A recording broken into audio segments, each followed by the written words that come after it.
Welcome, everyone. We will get started in just a moment.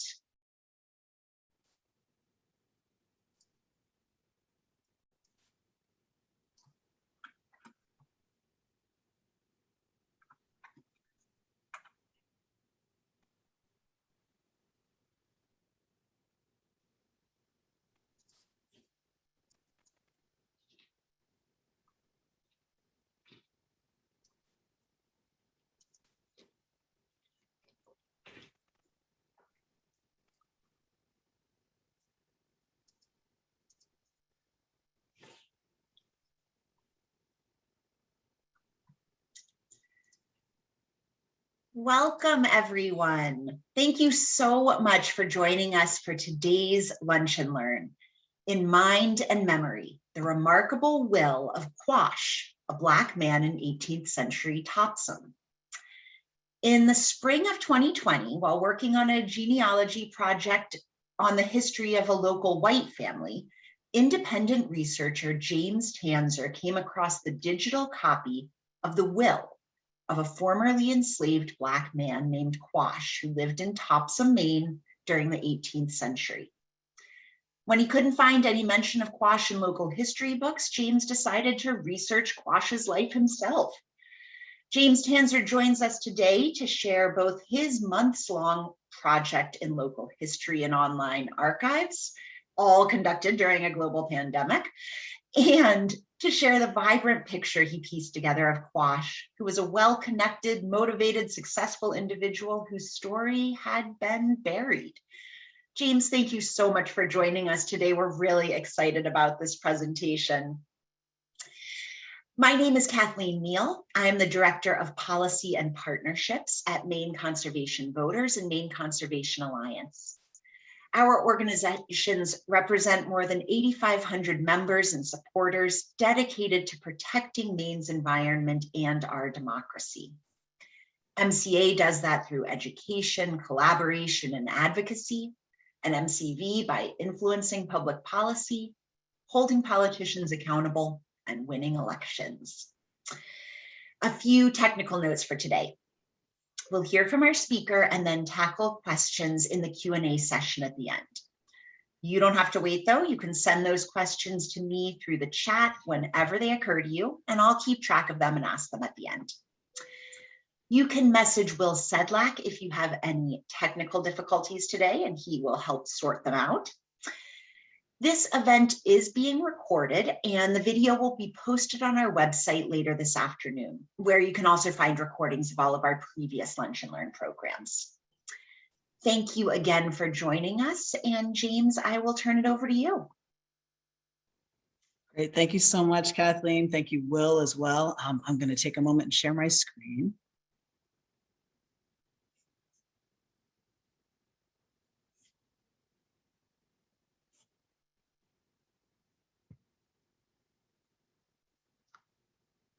All right. Looks great, James. Thank you so much. Good afternoon, everyone. Thank you for joining me here today. Before I begin, I'd like to acknowledge that Topsham, Maine, the place I'll be talking about today, is the traditional land of the Wabanaki, people of the Dawnland, who've been its stewards for many, many generations. And also, I'm speaking to you today from Palm Desert, California, the traditional land of the Las Palmas Band of Cahuilla. I encourage all of you listening to become curious about the indigenous history of the land you inhabit.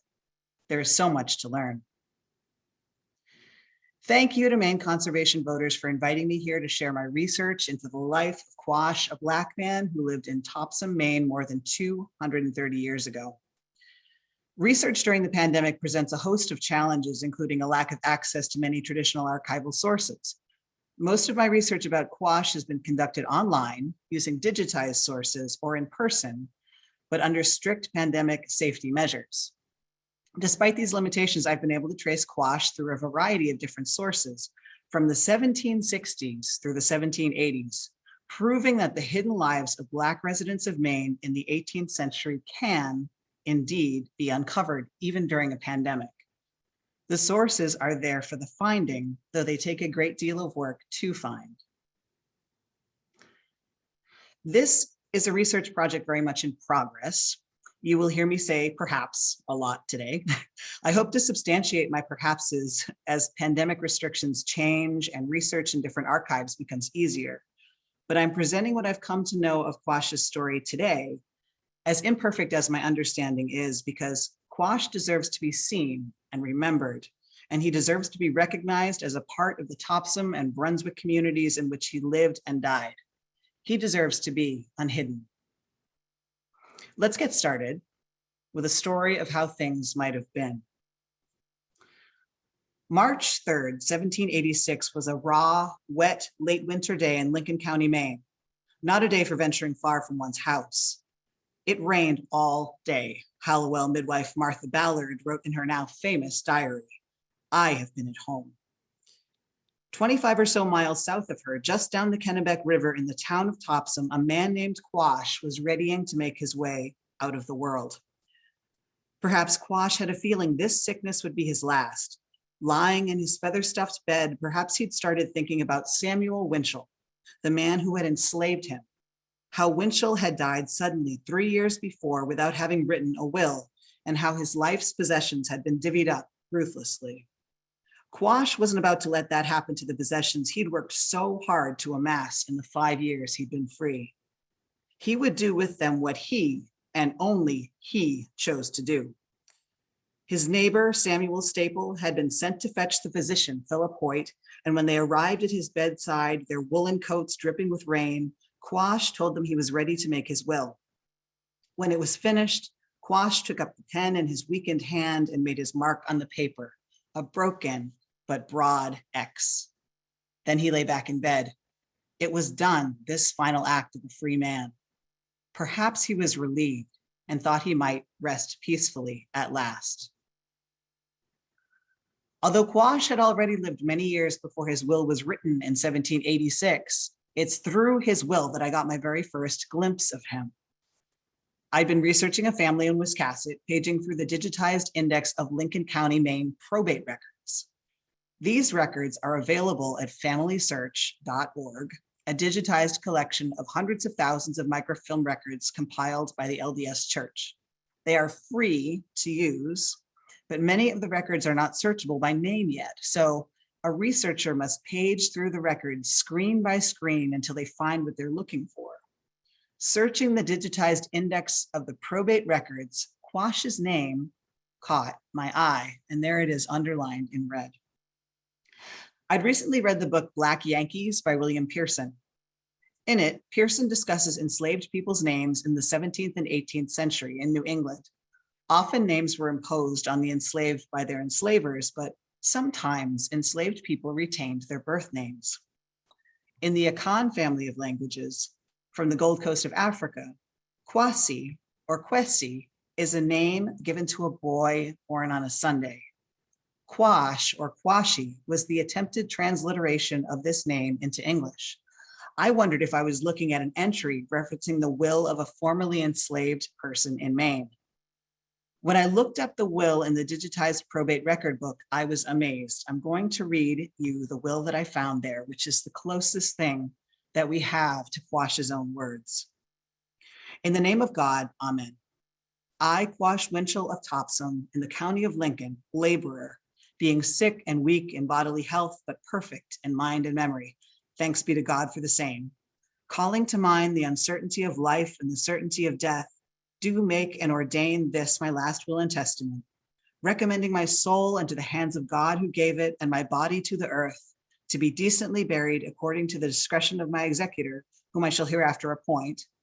And as to what of this world's goods it has pleased God to bless me with, I dispose of in the following manner, viz.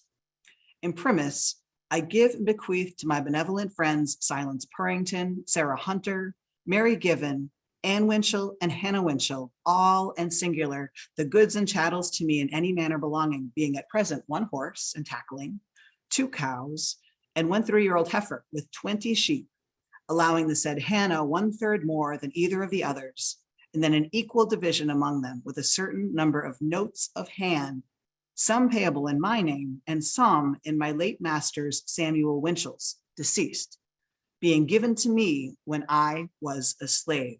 and so wrote in his name. Furthermore, I appoint Mr. Arthur Hunter to be my sole and lawful executor of this, my last will and testament.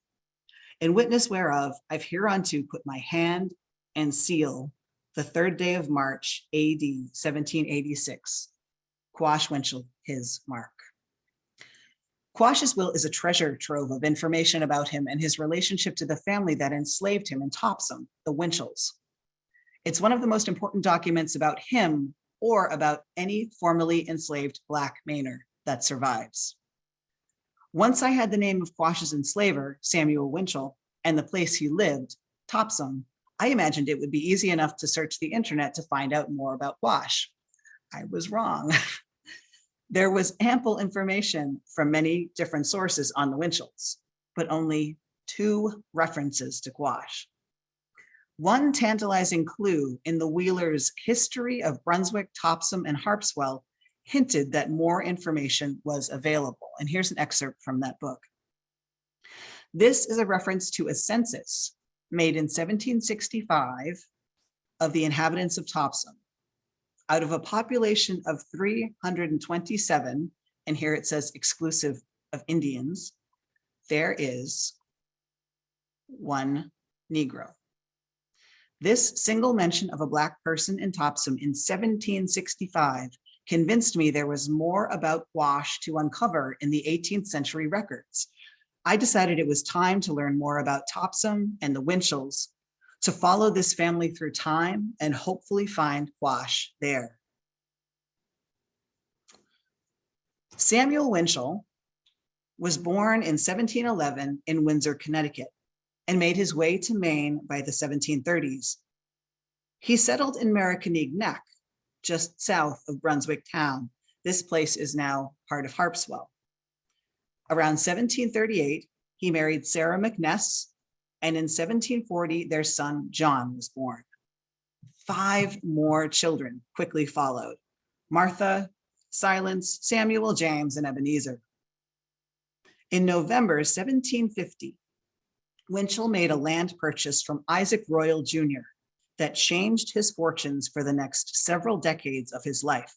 He purchased land in the village of Topsham over the Androscoggin River from Brunswick, and the rights to a sawmill on the Cathants River there.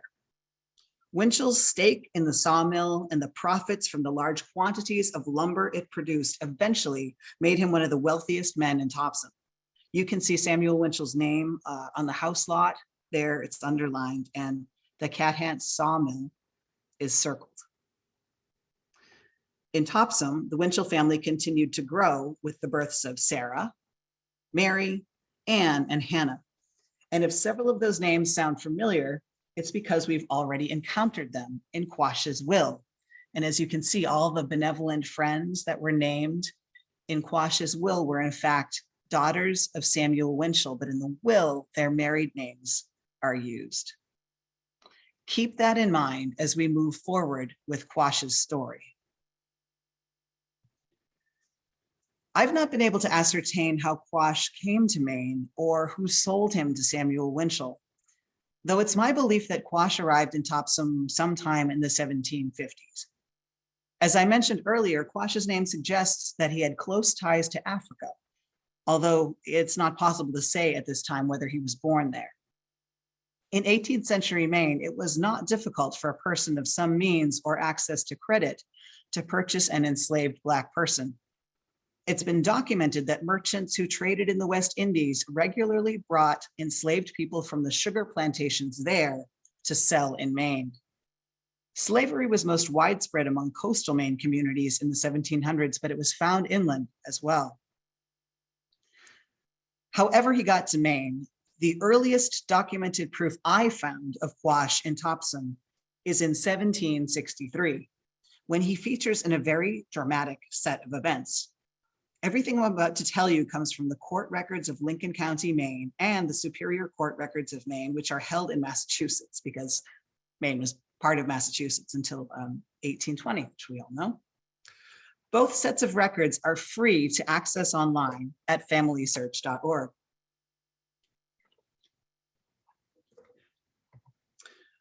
So, On November 9th, 1762, so these court records tell us, Samuel Winchell and his neighbor, Samuel Staple, went to collect hay. Now you'll hear a lot of the Staple family in my talk. They were neighbors of the Winchells and at one point business partners with the Winchells at the mill. So the Staple family and the Winchell family are very closely connected in the records. So Samuel Winchell, Quash's enslaver, and their neighbor, Samuel Staple, went together to collect hay. While bringing it back, 3 tons of it was lost. How this happened is not specified. Later in the same day, we are told, Hugh Wilson, a cabinet maker, also from Topsham, quote unquote, found the lost hay, but took it up, not knowing, despite knowing it was not his to take, and he hauled this hay home that he found. 1 month later, on December 10th, Hugh Wilson sold the hay. And this is where things start to get interesting, because somehow word got back to Samuel Winchell that Hugh Wilson, the cabinet maker, not only found their lost hay, but grabbed it and sold it. So on January 4th, 1763, absolutely infuriated, Winchell confronted Hugh Wilson in public, saying, and I'm quoting from the court records here, "You are a damned thief, and I can prove it. You are a known public thief." The following day, January 5th, 1763, as Hugh Wilson was still reeling from Winchell's insult, 2 men allegedly arrived at his farm and began loading up and hauling away 5 tons of Hugh's hay. Hugh identified these 2 men as Stephen Staple, brother to Samuel Staple, and Quash. They had apparently been sent by Samuel Winchell and Samuel Staple to settle the score with Hugh. And we know all of this because Stephen Staple and Quash were summoned to appear at the Court of General Sessions at Pownalborough, Maine in September 1763 to answer to the charge of theft. And here is that record. I'm not going to read it to you, but it's essentially the story that I just told you. And you can see there in red, Quash's name is underlined. They've misspelled his name as Squash, but it is Quash. So this was an incredibly dangerous position for Quash to be in, having been accused of stealing. The New England courts dealt particularly harshly with Black people, especially enslaved Black people. It's easy to imagine the dread Quash must have felt as he climbed the dimly lit stairs to the 2nd floor courtroom at the Pownalborough Courthouse that September, not knowing what fate awaited him.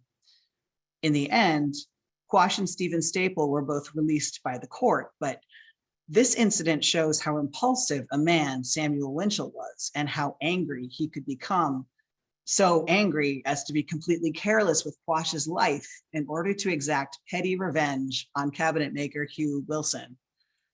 What must it have been like to have been enslaved by such a man? The 1760s proved a chaotic time for the Winchell family.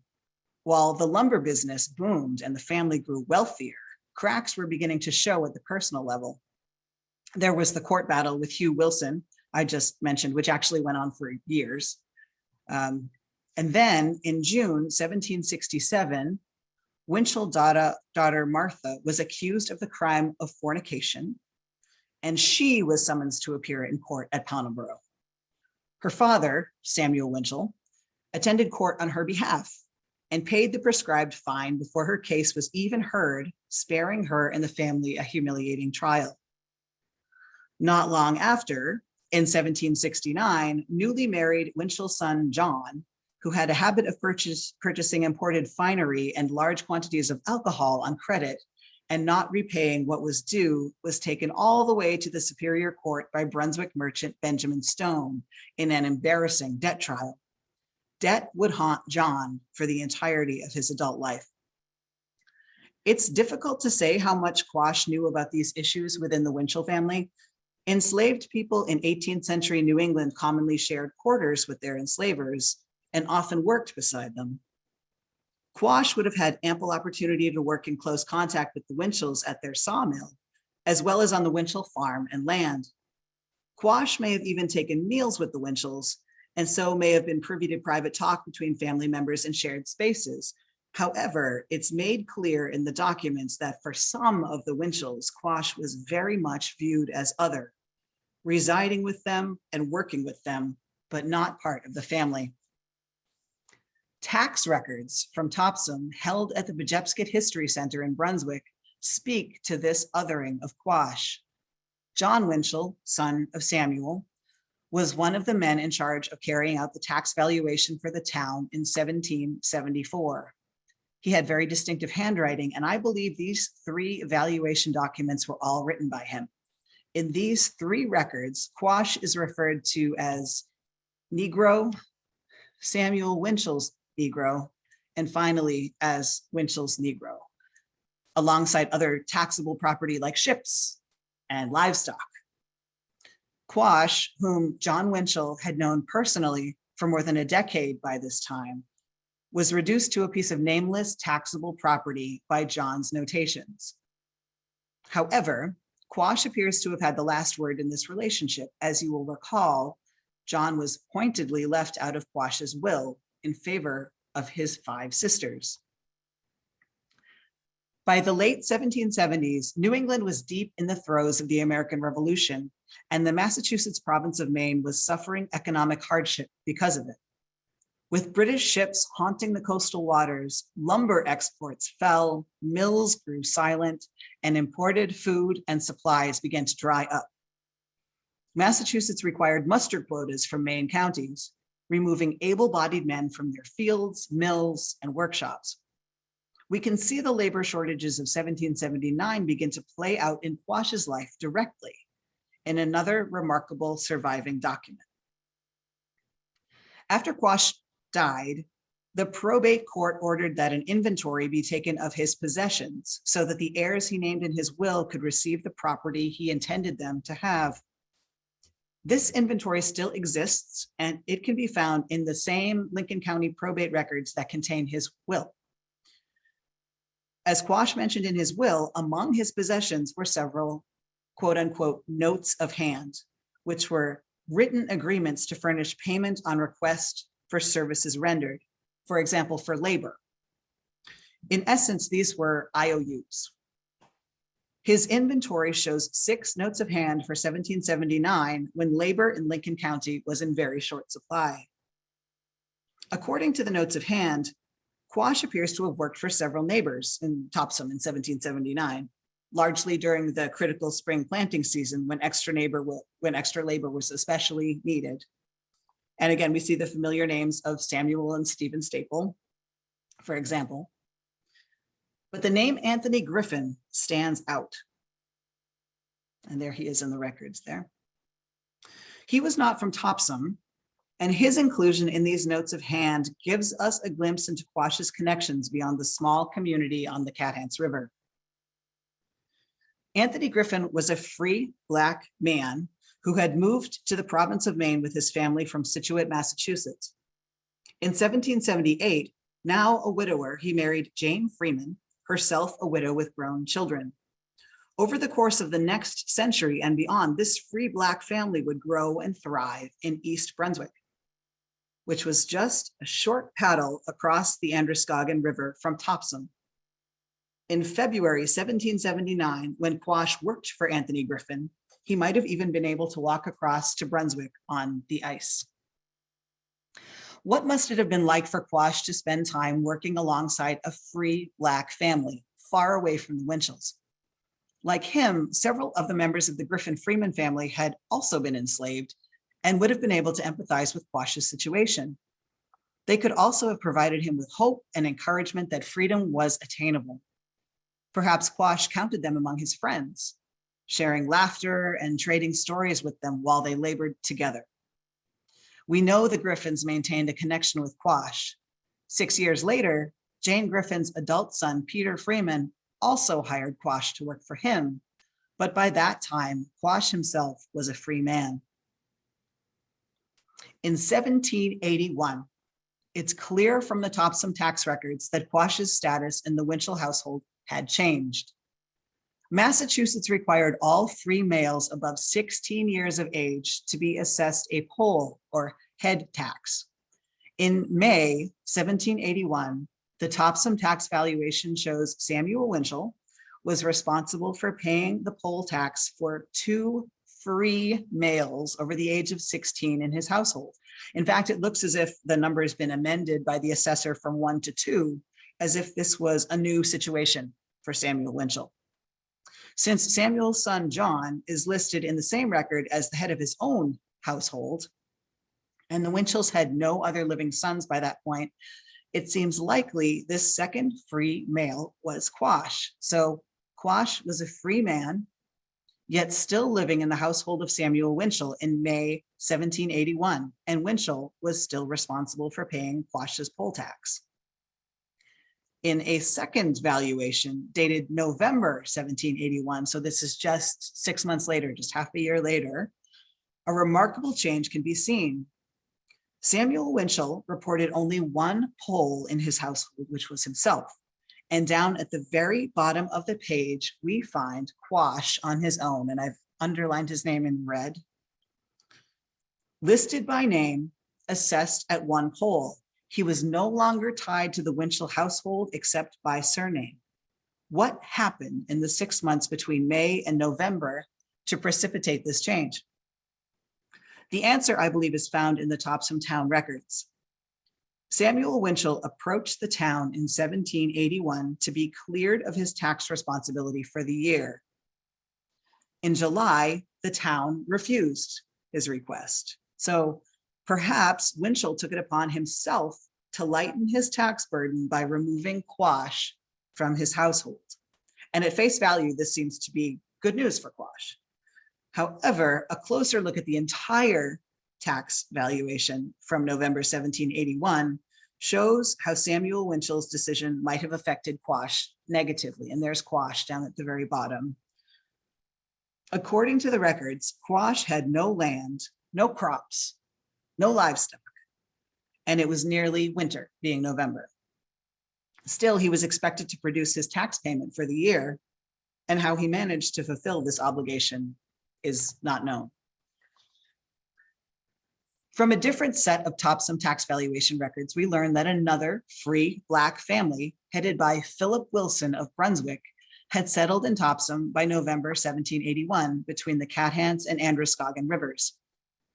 Philip's wife was Jane Freeman II, the stepdaughter of Anthony Griffin, for whom you will recall Quash worked in 1779.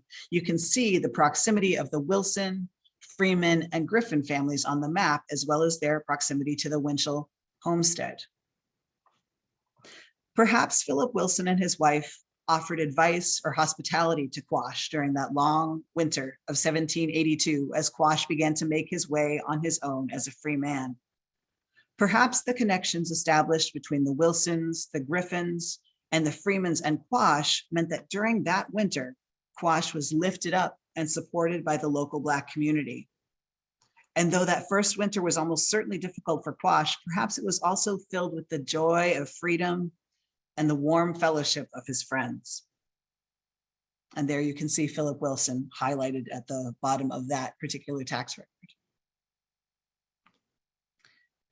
In 1783, the year slavery was technically deemed illegal in Massachusetts, we find Quash in the Topsham tax records again. And I'm going to highlight his name. It's really hard to see, but it's there at the bottom of the image. Here he seems to have gained some access to land.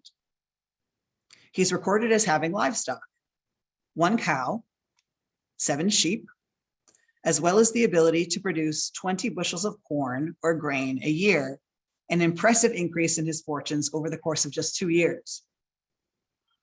It's difficult to say for certain in Topsham where Quash might have been living, keeping his animals and cultivating land after gaining his freedom. Samuel Winchell, his enslaver, died in March of 1783. And this valuation shows Sarah Winchell, his widow, there she is, living on her own with over 80 acres of land to work and a full complement of livestock in need of care, including 5 cows, 4 oxen, and 17 sheep. And this was obviously an impossible amount of work for an elderly widow to tackle alone. Sarah's 3 remaining unmarried daughters, Silence, Anne, and Hannah, were almost certainly living with her at this time. Remember that these daughters were named as Quash's heirs in his will and called his benevolent friends. Could these young women have encouraged their mother to take Quash on as a tenant and help maintain the farm that way, thereby giving him access to land? Furthermore, an intriguing note of hand to Quash from the perpetually indebted John Winchell, son of Samuel, in 1784 for more than £7, which would have been close to multiple hundreds of dollars today, maybe even $1,000 today, shows that even though the late Samuel Winchell may have cast Quash off and out of his household, the surviving Winchell family members found they were still very much in need of him. Incidentally, this note of hand, this debt from John Winchell to Quash, may also explain in part why John Winchell was excluded from Quash's will. He already owed Quash a great deal of money, and Quash clearly did not expect that John would ever manage to pay him back. More notes of hand from the years 1785 to 1787 show Quash at work near where he had lived for more than 2 decades between the Cathants and Androscoggin rivers. One notable exception to this pattern was in May 1785, when Quash went to work in Brunswick for Peter Freeman, stepson to Anthony Griffin, and brother-in-law to Philip Wilson. So you can see the connection between the communities there and the members of the community. Peter, a free Black man, had only recently arrived in Brunswick from Ipswich, Massachusetts. He and his brother had sold the family's land there and moved north to reunite with their mother, Jane, now married to Anthony Griffin, and the rest of their siblings. It seems reasonable to assume that Peter hired Quash on the recommendation of his family members, a decision that would have continued to strengthen the connections between the Freemans, Griffins, Wilsons, and Quash. Now, there are no remaining church or town records that I have found that record Quash's death in 1788. His inventory was presented to the probate court on June 26th, and Martha Ballard, our diary keeper in Hallowell, tells us it was a showery day. Ironically, we learn more about Quash from this document of death, his probate inventory, than we do from any document created during his life. We've already seen how the notes of hand in Quash's inventory documented his working and personal relationships with other community members, both Black and white. But in this last section of his inventory, we are afforded a more intimate look at his life as we read through the list of his possessions.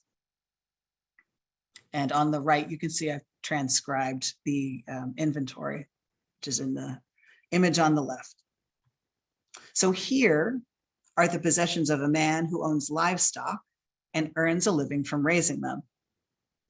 The horse, saddle, and bridle allowed Quash the mobility to herd his flock of sheep from one grazing area to another, and the gun helped protect them from predators.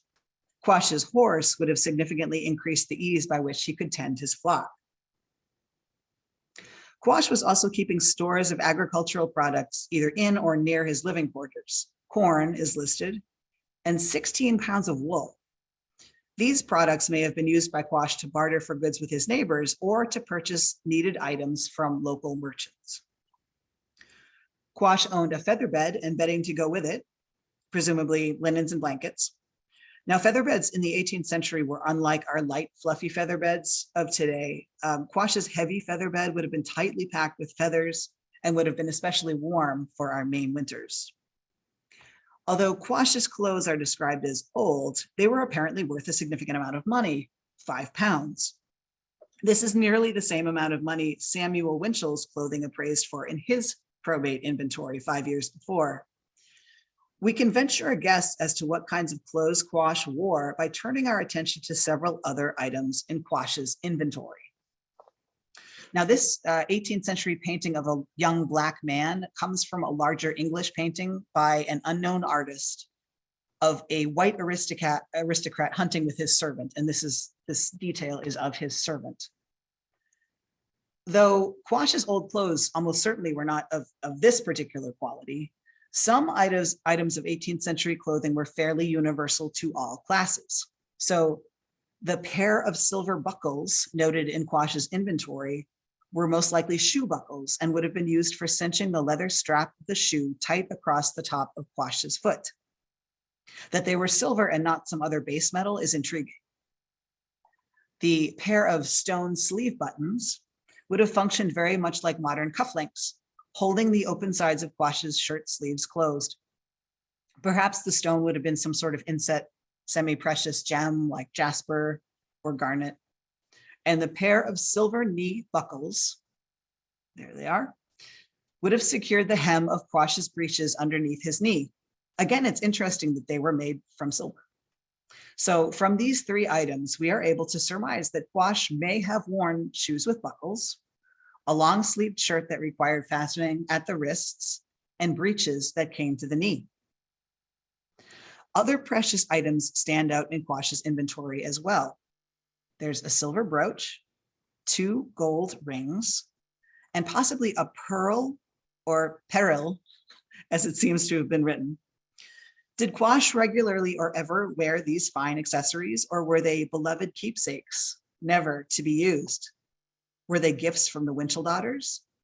Or were they treasure from someone else altogether, someone whose connection to Quash has been lost to time? So when the entire value of Quash's estate was tallied, it was worth somewhere around 83 pounds, taking into account the depreciation of continental paper currency around the time of the Revolution and after. Now, I'm not an economic historian, and I've relied on inflation and currency converters on the internet to arrive at my next numbers. They may be terribly flawed. I think they might be flawed low.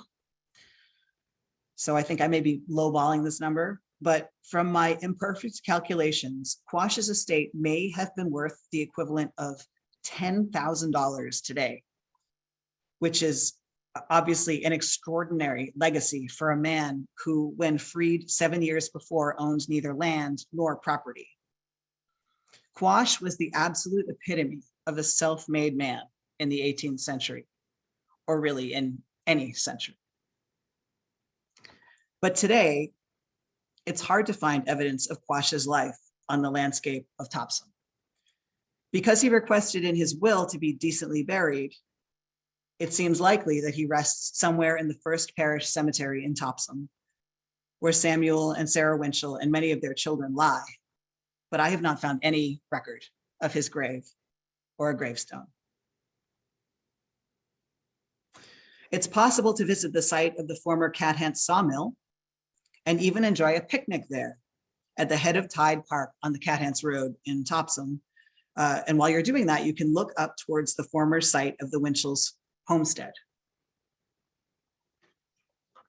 There's even impressive interpretive signage at the park with a beautiful 18th century map that shows the Winchell's property beside the Cat Hant sawmill, but there is no mention of Quash, absolutely none at all. Whether by conscious action or malign indifference, over time, Quash's remarkable story has been hidden, as have the stories of hundreds of other enslaved and free Black Mainers. But it doesn't have to stay this way. We can become citizen historians and use local records to seek out silenced voices in our communities and amplify them once again. I encourage you to become curious about your communities and the history that's been hidden in them and hidden from them. Help to uncover these stories. This is necessary work. Thank you.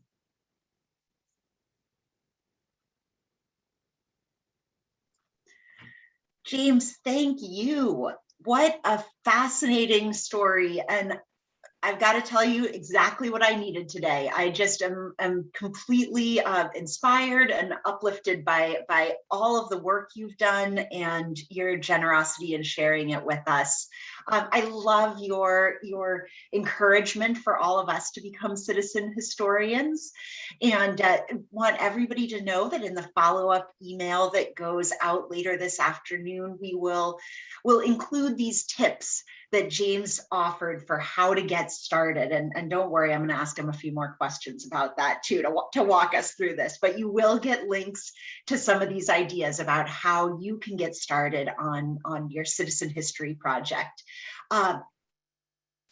James, how did you get started? And is this something, had you ever done this before? Tell us about your background. Okay, I do have a degree in history, and I work in a museum and have worked in museums for almost 30 years. So I know a bit about historical research. But when I stumbled, as I said in my talk, when I stumbled across Quash, I was doing genealogy, which is something else that I like to do. And it's very easy to do genealogy these days because of the amount of digitized information out there. So while I've just said that I do have a background, an academic background in history, these are things that any of us can do. Any of us can aspire to become citizen historians, and you don't need a fancy degree to do it. I love that. And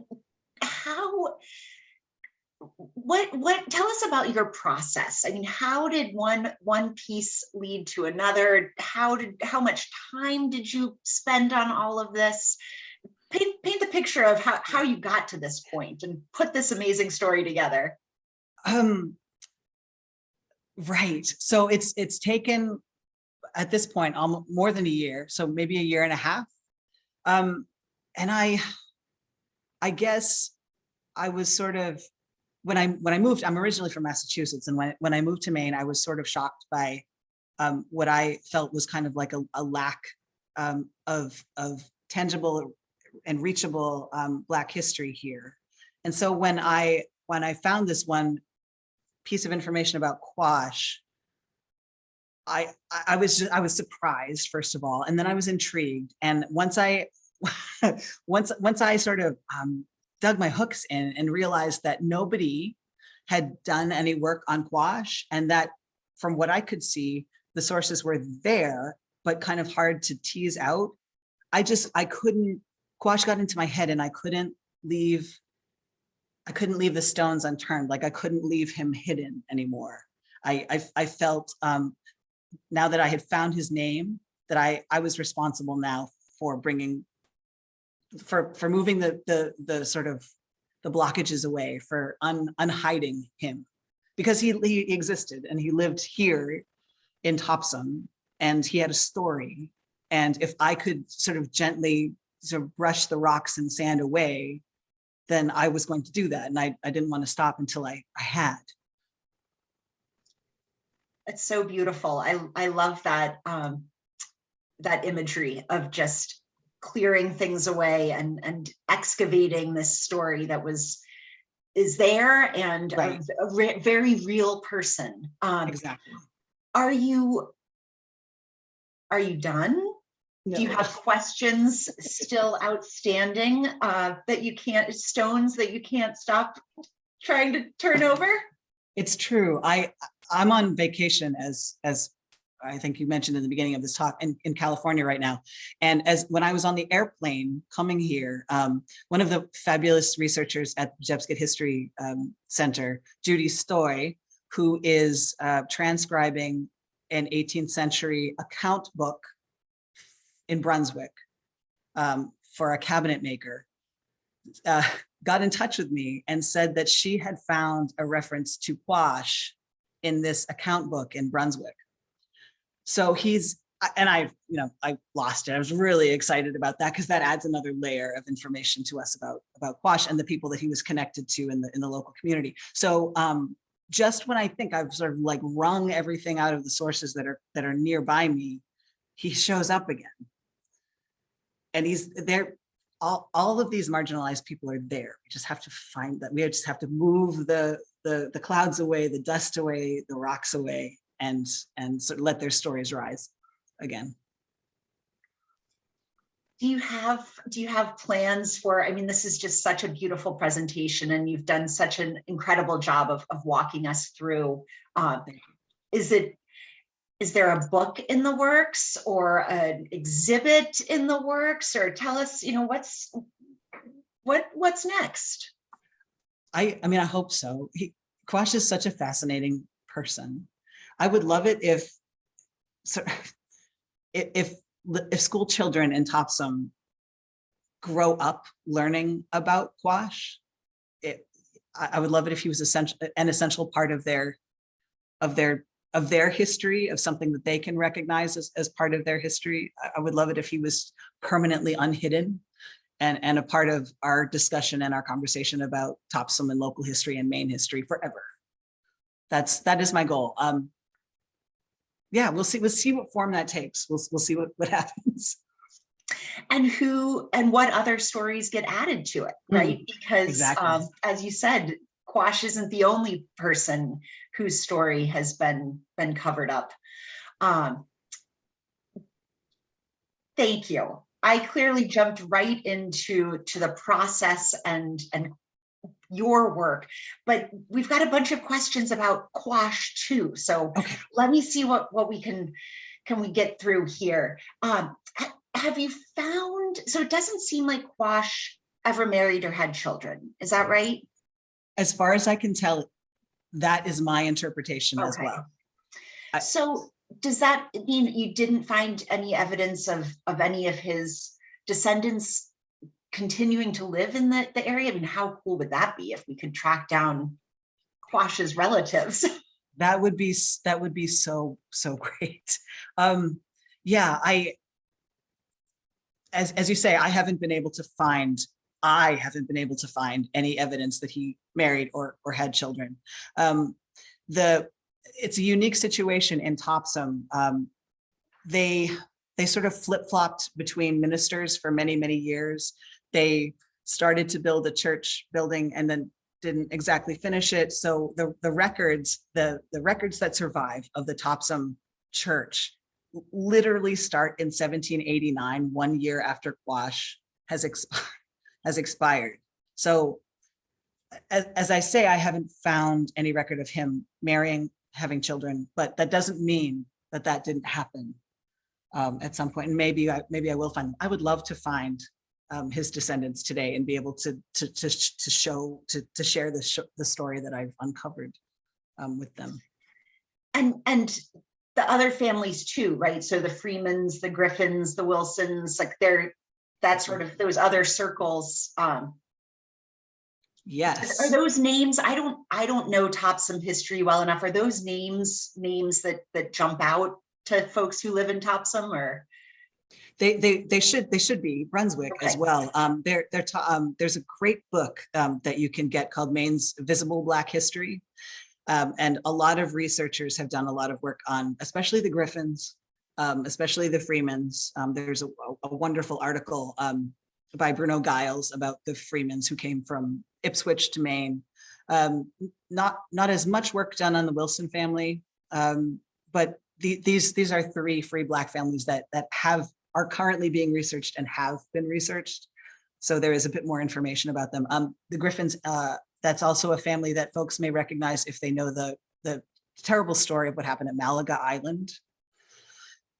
There were Griffins on Malaga Island as well. And researchers think that the Griffins on Malaga Island were related to the Griffins in Brunswick.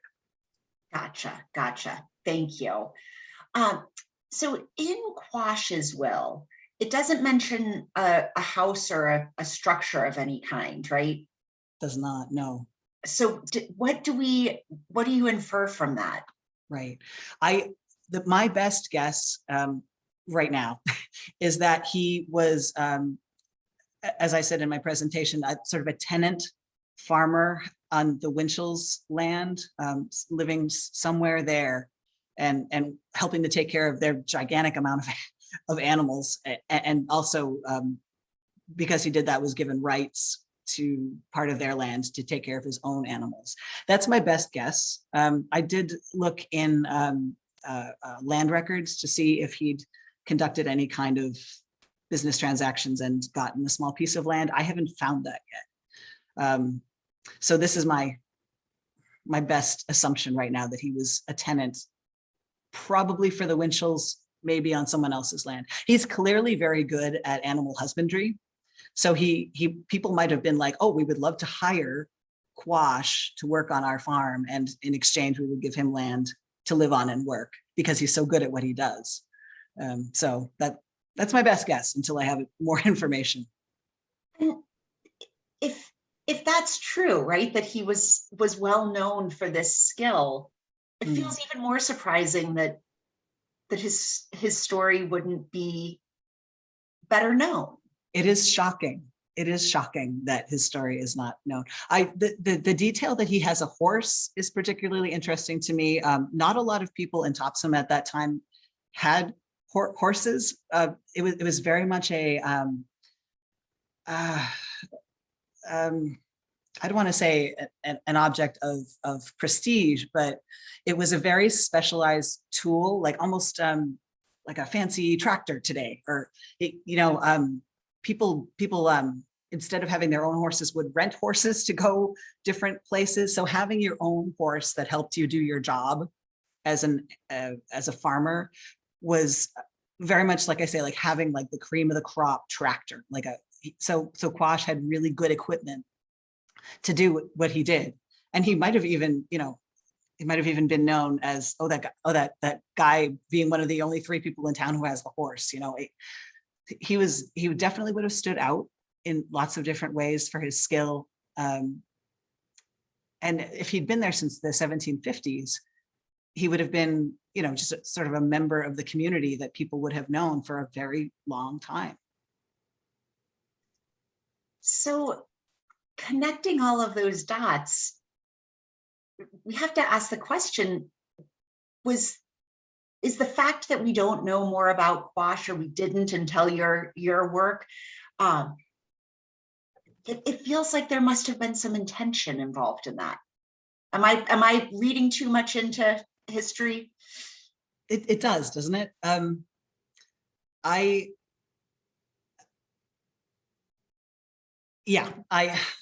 struggle a lot with that. In my talk, I use the phrase malign indifference, where people sort of make the conscious decision to lift up and remember and tell the stories of people that perhaps resemble them most closely, people whose stories, resemble their own most closely. And then we forget stories of marginalized people that don't have stories that are similar to our own. Also, New England in general, and I'm saying this from someone who grew up in Massachusetts and only recently discovered that there was slavery in the 18th century in my own hometown. New Englanders have a hard time reconciling the slavery that happened in New England in the 18th century. I think it has a lot to do with shame, especially since we definitely banked on our abolitionist tendencies during the 19th century and sort of rode those pretty hard. We've told a story about ourselves that we were the abolitionist North, and we were, stops on the Underground Railroad, and we forgot or sort of plowed under that we were also enslavers in the 18th century. And it's hard to reconcile. It's hard. It was definitely something I was not taught in school, and that may have been on purpose. That's a theme that our Lunch and Learn regulars have heard before. And you on that very first slide, the folks you thanked, I don't know if anybody caught, there were some familiar names to us, right? Kate McMahon, Meadow Dibble. Yeah. I love this idea that there is this vibrant network of folks doing the kind of research you're doing. Is that true? Are you guys all connected and sharing your ideas and your research? I feel like I've stepped into a party that's already going on. um, yes, there is a wonderfully vibrant network out there of people doing this work. And I sort of want to shout out to everybody who has helped me thus far, me being the sort of newcomer. Everyone is so willing to share their processes, to share sources, to share really just to just share and share. Everybody wants to get the word out. Everybody wants to sort of train more citizen historians. Everybody wants this work to be furthered, and it's lovely. Academics, I come from an academic background and did advanced degrees, and I left academia because it could be very cutthroat, and people were very, they play their cards close to their vest, and they didn't want to share a lot of their research. But in this particular this project that we're all working on sort of uncovering the stories of enslaved people in New England, everyone is willing to share their work. Everyone is willing to work with anyone, share tips. I've gotten pages and pages of emails from Kate and Meadow and Jan Pickering, just people who are so willing to help further this work. And it's lovely, and it's unusual in academia, and it's really, really welcome.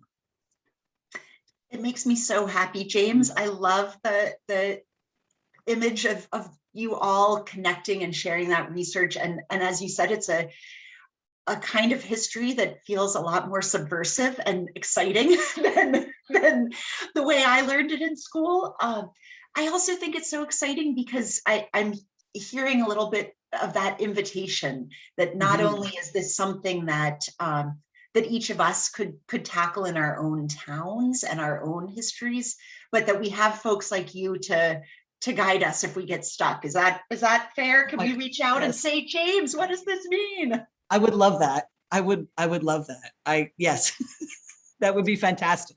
Let's do this everywhere. Fabulous. Well, and we had one more sort of process question. Sure. Do you like family search versus ancestry? Do you have a favorite as we all get started? Oh, that's an awesome question. Thank you. I use both of them. I use family search for sort of depth of documents and sources.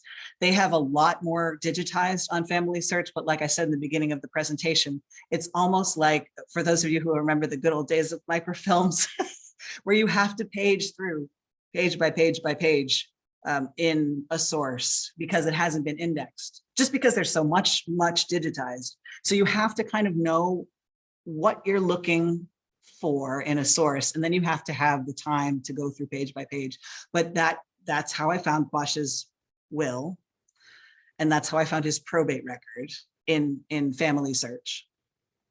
But I've discovered that if you census records are easier to search in ancestry.com. If you have a name and a place and you want to do a broad search, ancestry.com is a great way to go. And you can access ancestry.com for free at our local libraries in Maine. You don't have to have a subscription, so you can go to the library and use their computers there and do that for free, or even sit in the parking lot sometimes. There are a lot of cars in Maine library parking lots at all hours. And though going inside is always a nice thing too, because I love that little quote about how, Google can give you a million answers, but a librarian can help you get the right one. Exactly. And right now it all sort of depends on our comfort level with, with COVID-19 and restrictions and safety and that kind of thing. Of course. And it's so incredible to see how much you've done, even in this weird environment. Yes. James, I would love to talk to you all day. I think we would probably all love to talk to you all day. We're so grateful that you took a little time out of your vacation to share this exciting work with us. And I feel pretty confident you're going to be hearing from folks on the call as we embark on our own research. And everybody, you can always can reach out to us and we can connect you with James if you do want to do that.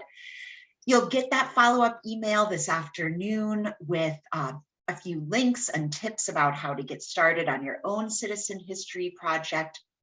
You'll also see a link to register for next week's Lunch and Learn. We will be back in this space with the Basin Oyster Project, which is a really exciting project, both because of the potential and what they're doing, actually building oyster reefs, which have incredible ecological benefits, but also because it's a really neat story of how across the community of the New Meadows River, the area known as the Basin, we've got conservation commissioners, environmental research organizations, residents, farmers, they're all working together. So we're going to hear about what that community activity looks like and see what we might be able to apply to more community-based projects going forward.